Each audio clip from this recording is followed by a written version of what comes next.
It was tough. It was tough. I still had 7 million debt to pay. I wanted to crawl into a hole and disappear. He forgave me of this 7 million debts. Hi guys, first I want to thank every one of you for watching the first episode of our brand new podcast, the Money Business Advantage podcast. Thank you very much for that, and to my new subscribers, thank you very much for subscribing and just following me on this journey. I really appreciate it. Last week in the first episode, I shared the story of how I lost over 50,000 US dollars to a business deal in 2015. Today I'm going to be sharing the second part of that story, which is how I bounced back from that whole experience.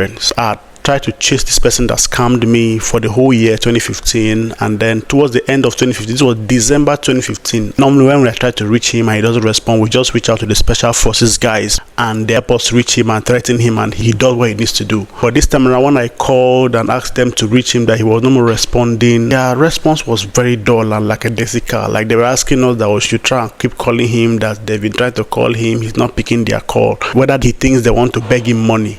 That just made me begin to think, have you begged him money before? Why would that be a topic? So it became obvious to me that those guys may have been compromised, and so I didn't know what to do. Now they advised that, that this was already end of the year, so we should just go and come back next year and see how it goes. We're asked to go home and come back the next year, so we went home. In this episode, I'm going to share the continuation of that journey and how I bounced back from that whole experience. So I went home, spent the remaining days of December and the first few days of the new year, that was 2016, just thinking, praying and asking for a way forward. There were a couple of things I decided to do. The first thing I did to bounce back from that experience was I decided I was going to cut my losses. I'd spent the whole of 2015 chasing this man and this money. Abandoned my business. My business was struggling.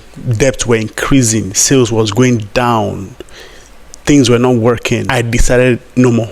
I cut my losses. I told myself I wasn't going to go back to chase that money again, because there was not even hope. The special forces guys, who were supposed to be like my dog to help me back and bite this man, rhetorically speaking, were not responding. I didn't see any future in that again. I didn't want to spend another year chasing this money while my business goes down the drain. I decided to cut my losses and come back to Calabar, where my main business was. The next thing I did was I developed a recovery plan. Okay, now I've decided to cut my losses. What next? How am I going to get back? Recover myself, recover my lost time, recover my business, recover my customers, recover from that whole loss. It was a major loss. Mind you, I still had a 7 million naira debt to pay. First recovery plan was that I was going to get back to my business. I had abandoned this business for the whole of 2015. I knew it was time to get back to that business. This was the business that had given birth to every other thing I was doing at the time. This was Mr. Beans. Now, after I decided to get back to my business, the next thing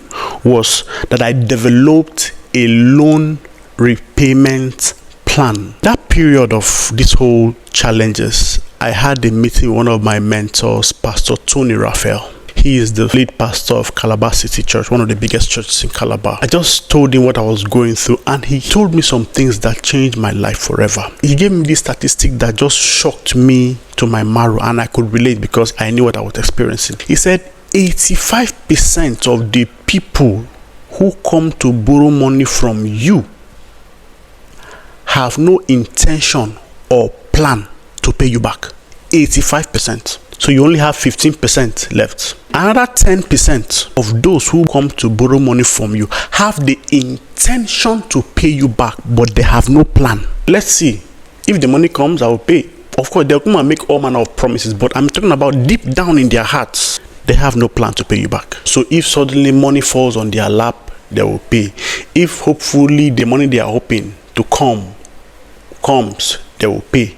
Or if the business they intend to do with this money, or whatever they intend to do, however they plan that the money will come from to pay you back, if the money comes, they will pay you back, but no plan. Now, this is the one that shocked me. Only 5% of the people who come to borrow money from you, this was his statistics, have the intention and the plan to pay you back. With that in mind, while I was owing 7 million, people were owing me over 10 million naira at the time. My session with him was just how do I recover this money. That was where he now made me understand that most of this money, forget about it, you might not get it back because these guys don't have any intention or plan to pay you back, right? So that was a big deal for me. So while I used that advice to just know how I can do the people that were owing me, I had to also apply this advice to my own life. I said, you know what, let me be among the 5 people that both have the intention and the plan to pay back. So I devised a plan on how I was going to pay back the 7 million naira debt I was owing. So I came up with the structure, 100,000 I'll be paying every month or something, and all of that, how I was going to pay back this love. And I went to meet the person I got the 7 million naira loan from for this contract, who happened to be one of my mentors also, Dr. Victor Igwe. Mind you, one of the things I did all through the process was something very counterintuitive. Usually I noticed that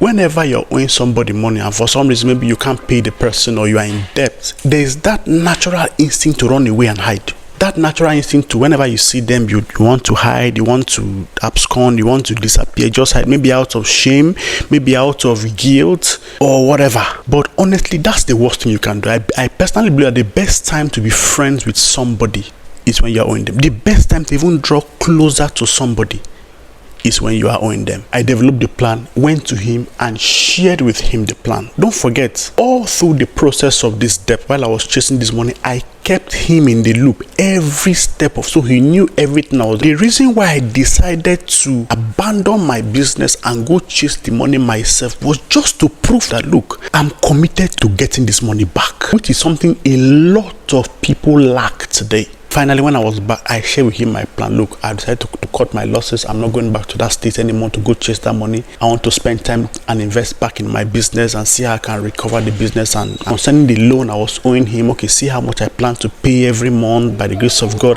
Something happened. What I didn't know was that was beginning to evoke a kind of feeling of sympathy and pity for me.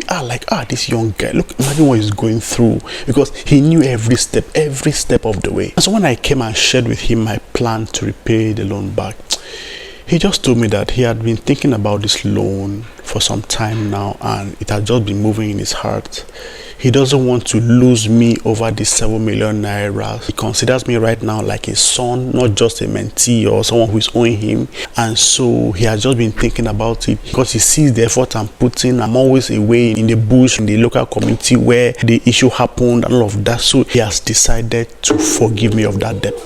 Where do you hear of a thing like that? You owe someone 7 million naira and one day they decide to forgive you of that debt. I fell on the floor, I rolled, I thanked him, I cried, I wept, I thanked him again, rolled on the floor. I didn't know what to say, but honestly, indeed, honesty pays. Because if I had absconded or run away or went and hid like I was tempted to, the narrative would have been that I've run away with somebody's money. Of course, it would have been a police case. Police would have started coming after me like a criminal or a crook. But I chose to take the hard way out. It turned out to be the best way out because he forgave me of this 7 million naira debt. And Dr. Victor Igwe, Daddy, if you're listening to this or if you ever see this, I want to again thank you for such a heart you had even at that time to forgive me of a 7 million naira debt.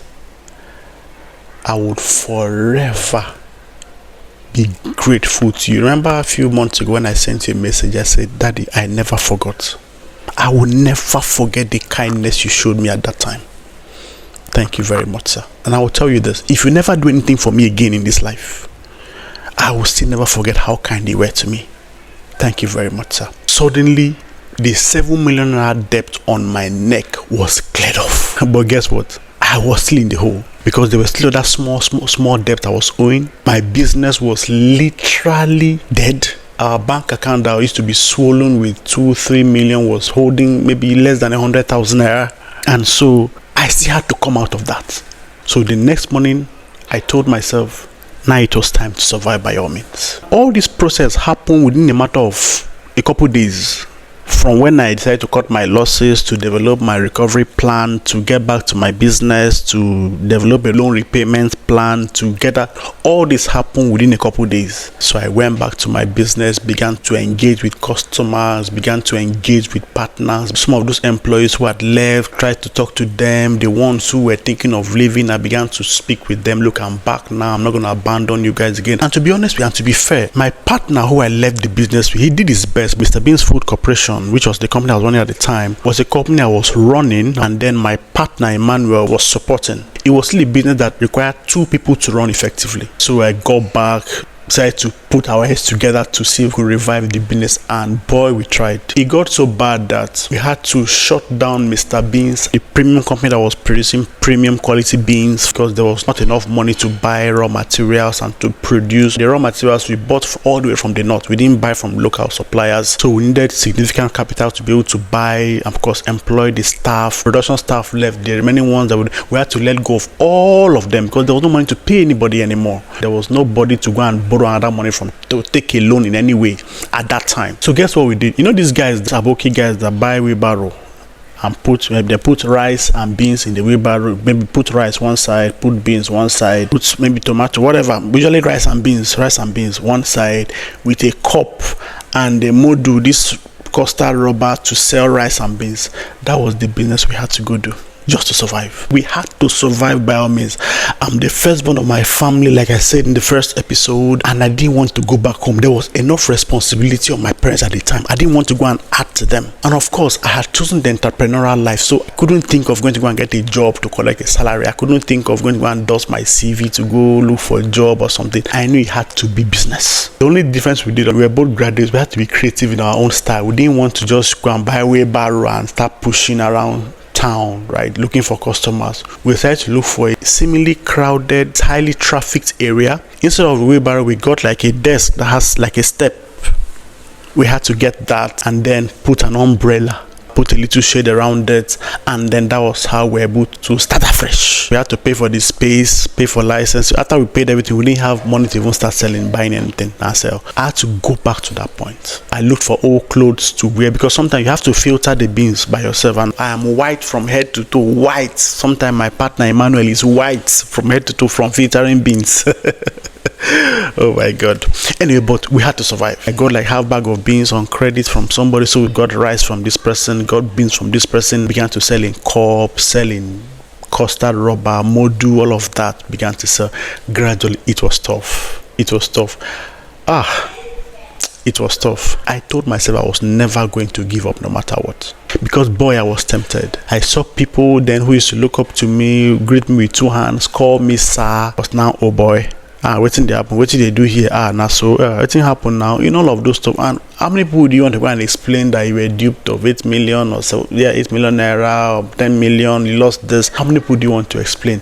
I just told them, look, we are doing a kind of grassroots marketing and sales in this area, so that's why we are here. Gradually began to expand from rice and beans. We added seasoning, we added spices, began to add stuff one after the other, began to grow that business. At least I could afford 1 meal a day at the time. 1 meal a day, same with my partner, 1 meal a day. We come in the morning and wait till like 2, 3 when you're very hungry, then you go and swallow a bar. That carries you from then till the next day you start again. It was a very interesting process. I did this the whole of 2016 up until 2017. Normally towards the end of the last few days of an old year and the first few days of the new year, I usually go on a retreat, pray, seek the face of God, know the plan for the new year. By 2017, the word or vision I had, or just dream again. But it was hard. I had to survive. The motto for 2017 was to dream again. Just dream again. It was tough because I was still in a survival mode from January, February, early March. Things became too tough, and my then fiancée girlfriend broke up with me. So when she saw the way conditions were, and honestly, I don't blame her. Myself, I was tempted to give up on myself. How much more somebody else? There's something my mentor, Dr. Victor Igwe, always said. He quoted this scripture where the Bible said, "From the place where thou art, look up." A lot of times, people want to wait till they are in a good place or in a better place. But he always said, from that place you are, don't wait till you step out. From that hole you are, that dirty, rickety, smelly place you are, that bad position you are, start from there and dream. From there, look up. Middle of March, I was somewhere. I was at my stand, hustling as usual, when I turned and I saw some of my colleagues. They had come. I think they even want to go into politics. They had come. Normally, when I see them like that, I just hide. Thankfully, they didn't see me.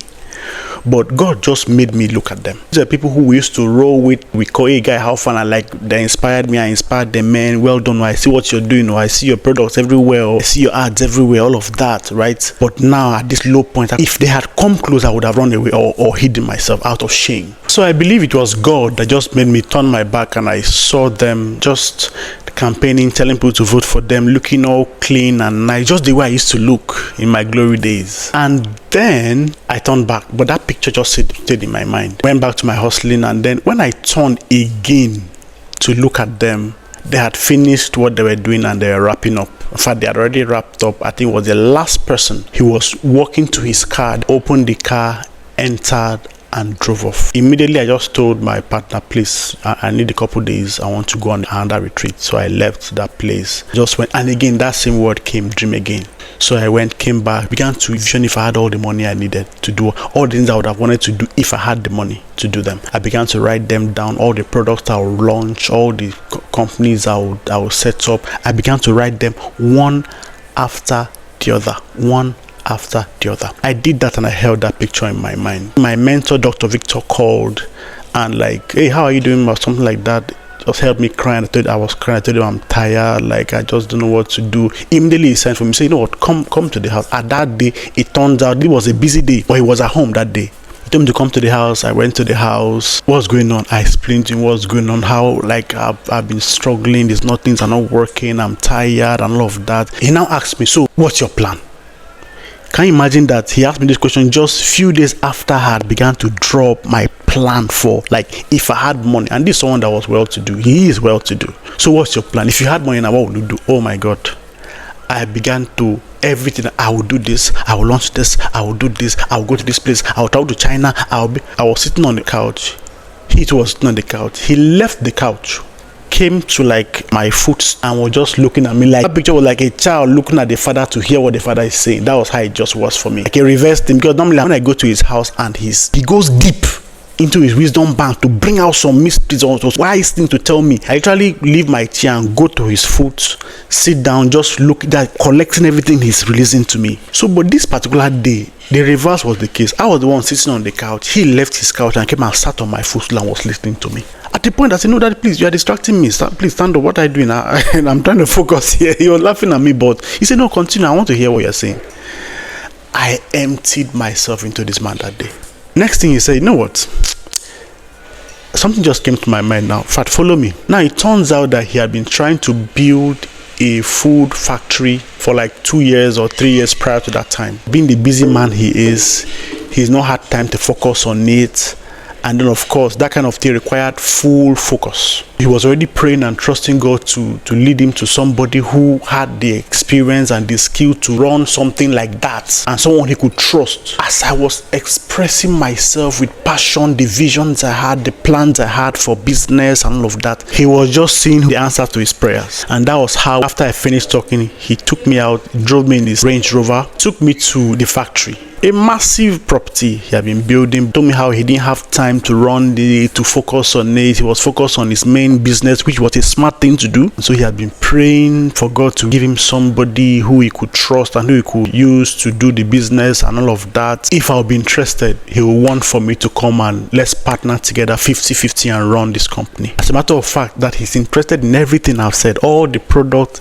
In fact, he's interested. He wants to do it, but at least we have something on ground we can start with and then begin to add products along the way. The worth of that factory at the time was between 30 and 40 million naira. He talked about how he had watched me even from the times of when I lost the money, the dedication I used to chase the money, the honesty with which I did, how I carried him along the whole process. I refused to give up, even when he thought everybody would have understood if I gave up. I was still pushing in my business. Now I've come up with a new dream, new idea.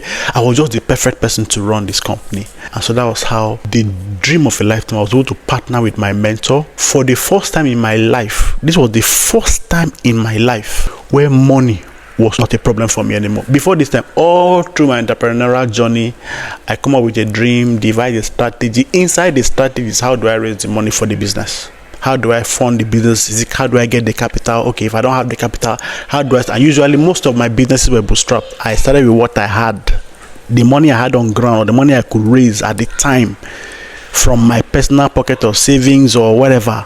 That was what I started with. This was the first time in my life that I was going to run a business where money was not the problem. It was just about vision, strategy, and execution. So the money to do it, he told me, you know what, I'll bring the money, you run the business, or the businesses, all the products, you run them. His job was to just bring the money, finance the projects. That was the first time in my life I'd ever experienced something like that. And not just to sound too desperate, I told him, okay, to give me some time, let me go and pray about it. People of God, believe me. Of course, I went to my prayer room, but all I did was just, Father, thank you. I did, Father, thank you. Because pray about what? You're literally living from hand to mouth, and someone gives you an opportunity to partner with him in his company at 50%. That's to own 50% of a company that's worth over 30 to 40 million naira overnight. What do you want to pray about? That was how my life and finances and business began to change from that point. And so this wraps up my story of how I lost over 50,000 US dollars doing business in Nigeria, and how I was able to recover and bounce back from that process. I hope this inspires someone. I'm still alive today, healthy, strong, hale and hearty, wiser and better. Thank you very much.